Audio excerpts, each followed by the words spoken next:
Ya tentunya tergantung prinsipal ya Pak Jokowi. Kalau beliau juga menunjukkan menjadi kuasanya, kami akan siap untuk melayaninya gitu. Ya, jadi ada juga tadi yang menanya apakah mau laporkan balik dan sebagainya. Sepanjang pembicaraan kami dengan Pak Jokowi di istana pada waktu itu, beliau mengatakan tidak ada keinginan untuk melapor balik, tidak ada. Beliau itu memang betul-betul sungguh arif dan bijaksana sebagai negarawan. Dia bilang silakan saja, hadapi secara hukum, buktikan apa yang sebenarnya terjadi di pengadilan, supaya masyarakat semua tahu apa yang sesungguhnya terjadi. Jadi saya bilang tadi blessing in disguise kan, kita nggak ngaminkan adanya gugatan ini kan sebenarnya kan. Tapi justru dengan adanya gugatan ini jadi hal yang menguntungkan buat Pak Jokowi karena Pak Jokowi diberikan kesempatan untuk membuktikan bahwa dirinya tidak bersalah. Ini satu hal yang kita anggap sebagai positif lah.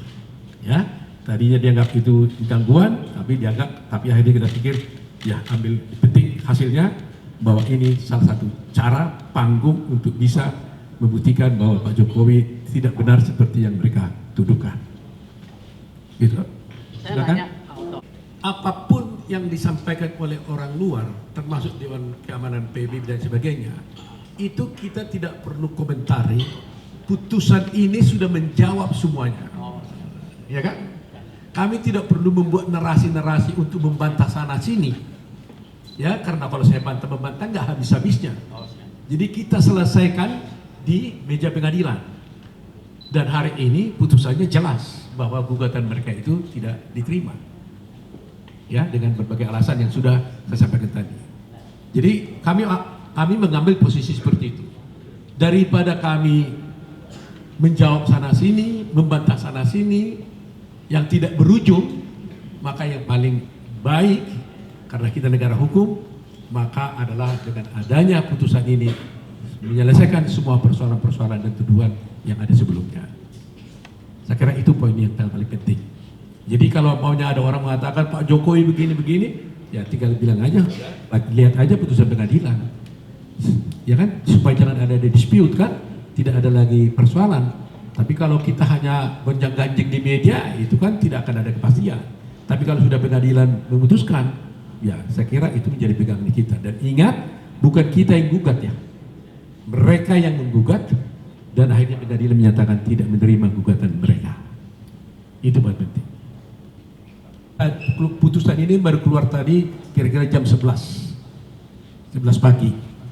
Ini sore kita konferensi pers, tapi tadi sudah saya beritahukan adanya putusan ini, dan tentunya sebagai kuasa hukum kami nanti bersama-sama akan menghadap beliau untuk memberikan laporan.